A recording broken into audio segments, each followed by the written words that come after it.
फ़खर दुरानी साहब, ये जो कल वज़ीर आला खैबर पख्तूनख्वा ने प्रेस कॉन्फ्रेंस की है, इसका मकसद आपको क्या लगता है और क्या समझते हैं कि इतने ज़्यादा इख्तलाफात जो हैं PTI के अंदर से ही, उसके अंदर कोई तहरीक, कोई एहतजाज इस वक्त मौसर हो सकता है हुकूमत के ख़िलाफ़? शुक्रिया अलीना। पहली बात तो ये है कि जो उन्होंने प्रेस कॉन्फ्रेंस की और फिर उसके साथ साथ जो PTI के अंदर अपनी धड़ेबंदी है, उसका तो हम रोज़ाना की बुनियाद के ऊपर अब मीडिया के ऊपर भी देखते हैं कि PTI के अंदर से लोग जो एक दूसरे के ख़िलाफ़ बातें कर रहे हैं या फिर अडियाला जेल जाके इमरान खान से मुलाकातें करके एक दूसरे के ख़िलाफ़ जो शिकायतें लगाते हैं, तो उससे एक तो चीज़ वाज़ेह है कि PTI के अंदर जो अपना एक इत्तेहाद का फुक़दान है वो एक बड़ी अहम चीज़ है जो कि आगे किसी भी हुकूमत के ख़िलाफ़ तहरीक चलाने में अहम किरदार अदा कर सकती है, लेकिन नहीं इनका इत्तेहाद सामने आ रहा। और दूसरी बात ये कि क्या ये बाकी जो अपोजिशन की जमातें हैं उनको इकट्ठा कर सकते हैं या नहीं कर सकते। बात वही है कि जब तक अपना ख़ुद इनकी अपनी जमात के अंदर इत्तेहाद नहीं होगा तो ये बाकी दूसरी जो सियासी जमातें हैं उसको कैसे कायल कर सकेंगे। हम उसका पहले ही देख चुके हैं, ख़ासतौर पर महमूद खान अचकज़ई को एक बड़ी ज़िम्मेदारी दी गई थी इमरान खान की तरफ से कुछ अर्सा पहले, लेकिन उसके बाद हमने देखा कि वो मुज़ाकरात होने हैं या नहीं होने, उससे पहले ही इमरान खान जो है वो अपना फ़ैसला तब्दील कर देते हैं। फिर उसके बाद हमने देखा कि दीगर उन्होंने मौलाना फजल रहमान है या बाकी भी सियासतदानों को इन्होंने इस हवाले से वो दी है, कॉल दी है या एक उन्होंने वो किया था, लेकिन उसके बावजूद भी हमने देखा कि कोई संजीदगी नज़र नहीं आ रही। तो एक तरफ तो ये इस हुकूमत के ख़िलाफ़ इत्तेहाद का, लेकिन अपनी जो इनकी गवर्नेंस है, क्योंकि जो भी हुकूमत के ख़िलाफ़ तहरीक चलानी है उसके लिए अवाम का उसकी सपोर्ट होना बहुत ज़्यादा ज़रूरी है। अवाम की सपोर्ट का अगर हम खैबर पख्तूनख्वा के अंदर जो सूरत हाल है उसका ही जायज़ा ले लें और जो मीडिया के ऊपर रिपोर्ट हो रहा है, पेशावर की हद तक देख लें कि जो सूबे का दारुल खिलाफा है वहाँ तक जो है वो तालिबान पहुँच चुके हैं। जो जनूबी अजला हैं वो तो अमलन वहाँ पे हुकूमती रिट ख़त्म हो चुकी है, वहाँ पे तो जो टांक जैसे अजला हैं वहाँ पे सरकारी दफातर तक नहीं खुलते। हर ज़िला के अंदर इस टाइम जो तालिबान पहुँच चुके हैं, तो जो सिक्योरिटी और लॉ एंड ऑर्डर की सिचुएशन है उस सूरत हाल में मेरा ख्याल है कि ये खैबर जो PTI के लिए ये ज़्यादा मुनासिब है कि वो अपनी सूबे की गवर्नेंस के ऊपर और लॉ एंड ऑर्डर की सिचुएशन के ऊपर पहले तवज्जो दें, बजाय इसके कि इमरान खान की रिहाई के लिए कोई इस तरह की तहरीक चलाएँ या इस हुकूमत को, वफाकी हुकूमत को हटाने के लिए कोई तहरीक चलाएँ। पहले ये अपनी आवाम के लिए कोई डिलीवर करें और परफॉर्मेंस दिखाएँ, उसके बाद ही आवाम की, क्योंकि जब तक अवामी सपोर्ट नहीं होगी तब तक कोई भी तहरीक कामयाब नहीं हो सकती। इसलिए ये ज़्यादा फोकस PTI को इसके ऊपर करना चाहिए कि जिस सूबे में इनकी हुकूमत है वहाँ की आवाम को रिलीफ दें। इसी वजह से ही गो कि ये एक हकीकत है कि इमरान खान की हमदर्दी में वोट पड़ा है इनको खैबर पख्तूनख्वा के अंदर, लेकिन उसके बावजूद एक हमदर्दी का जो एलिमेंट है वो 1 साल तक तो वो सस्टेन कर सकता है, मैक्सिमम 2 साल तक सस्टेन कर सकता है। लेकिन अब अगर आप आवाम को कुछ डिलीवर ही नहीं करेंगे और परफॉर्म ही नहीं करेंगे तो उसके बाद फिर आवाम सड़कों पर निकलना इनके लिए वो महाल नज़र आता है। और इसके हमने वाज़ेह मिसाल अभी देखी है जो सवाबी में जलसा हुआ, एक तो इनकी अपनी जो तंजीमी तौर के ऊपर तकसीम है उसकी वजह से, और उसके साथ साथ जो आवाम को कोई हुकूमत की तरफ से ना कोई परफॉर्मेंस है और ना ही कारकर्दगी है। तो यही वो वजह है कि इवन जो इनकी अपनी हुकूमत के और अपने ही सूबे के अंदर जो जलसे और जुलूस हो रहे हैं वो भी इतने कोई काबिल ज़िक्र नहीं है, जो कि PTI का खासा था, इमरान खान का खासा था कि जलसों में सबसे ज़्यादा आवाम को अट्रैक्ट करते हैं।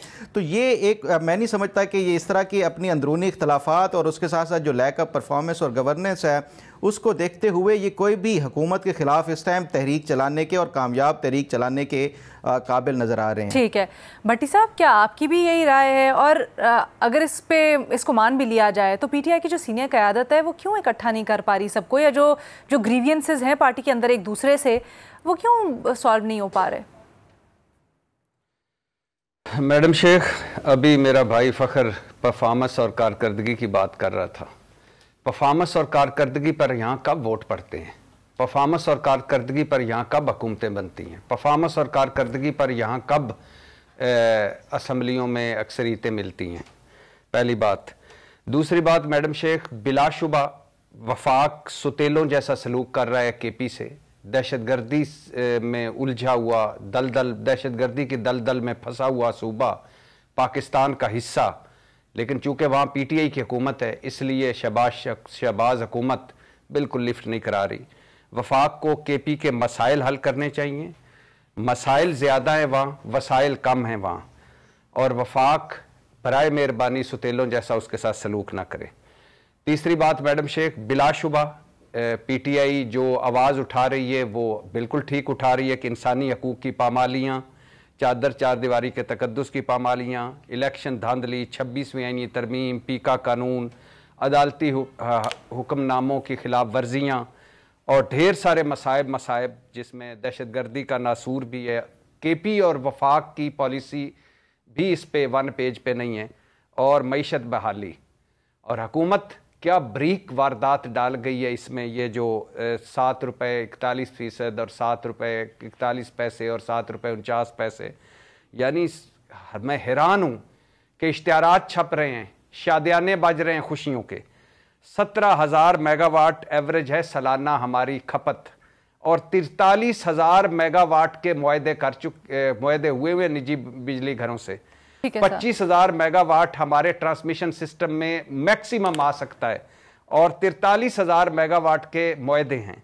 और बेनज़ीर हुकूमत को मुस्लिम लीग नून और नवाज शरीफ ने जब हटाया था तो बड़ी वजह क्या थी कि जी आपने IPP से मुआहदे किए, लुट मार की है, और जब खुद आए तो उन्हीं कीमतों पर मुआहदे किए। सर बात तो आपकी सही है, जरा इधर आ जाते सवाल की तरफ। आज ही उसी पे आ रहा हूँ। आज इंटरनेशनल मार्केट में तेल की कीमतें कम हुई, यहाँ तेल की कीमतें कम ना की गई बल्कि उल्टा 10 रुपए फी लीटर पेट्रोल पर लेवी बढ़ाकर हमें इधर झांसा दे दिया और आज इश्तिहार छाप रहे हैं कि हमारी तारीफें करो। यानी एक बंदे के हाथ पांव तोड़कर अस्पताल पहुंचा दो और फिर उस पर मरम पट्टी करके कहो कि हमें जरा इस मरम पट्टी की दादें दें। जहां तक मैडम शेख पाकिस्तान तरीके इंसाफ का हाल है, इख्तलाफात हैं, कई बार डिस्कस कर चुके हैं, धड़ेबंदियां हैं, कई बार डिस्कस कर चुकी हैं, क़यादत का बुरहान है, कई बार डिस्कस कर चुके हैं। और क्या इस वक्त सूरत हाल ये है कि ऊपर इमरान खान है, नीचे अवाम है, दरमियान में पार्टी मिसिंग है। मुअस्सर तारीख क्या चल पाएगी इन हालात में? डेफिनेटली नहीं चल पाएगी।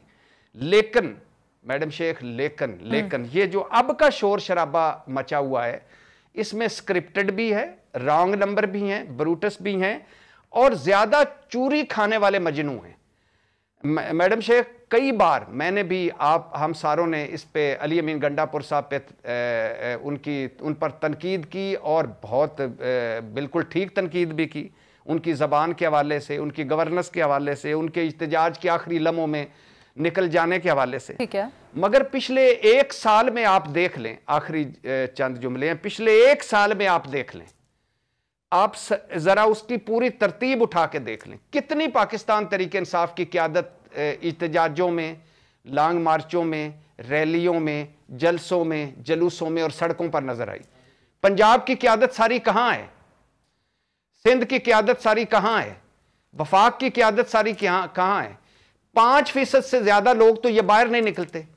ये ट्विटर के शेयर हैं, ये व्लॉग्स के शेयर हैं, ये टीवी चैनलों के शेयर हैं, ये बयानों के शेयर हैं। यानी अगर डिस्क्रेडिट हुआ तो वो अली मीन गंडापुर, और अगर उसने कोई 4 बंदे निकाले तो वो अली मीन गंडापुर। बाकी कौन कहां है? कोई अमेरिका बैठा हुआ है, कोई लंदन बैठा हुआ है, कोई यूरोप में बैठा हुआ है, कोई खैर से घरों में बैठा हुआ है, कोई अचानक निकलता है, ट्वीट करता है, अपना हिस्सा डालता है और निकल जाता है। तो वो किधर है सारे? तो ये वो सारे हैं जिनको जब मौका आता है उस वक्त नजर भी नहीं आते। उस दिन अली अमीन गंडापुर कह रहे थे कि मैं तो ये सवाल उठाऊंगा कि 24 या 26 नवंबर को गोली किसने उठाई, गोली किसने चलाई। लेकिन आप ये सवाल जरूर उठाएं कि आप इमरान खान की इज्जत को छोड़कर सारे कहां चले गए थे? तुम कहां थे? सर इसमें दो सवाल आते हैं सर, जहां एक इसके ऊपर भी सवाल हो सकता है कि जिस वक्त एहतजाज किए गए उनकी ज़रूरत भी थी क्या? वो कहीं मिस टाइम्ड, मिसमैनेज एहतजाज तो नहीं थे?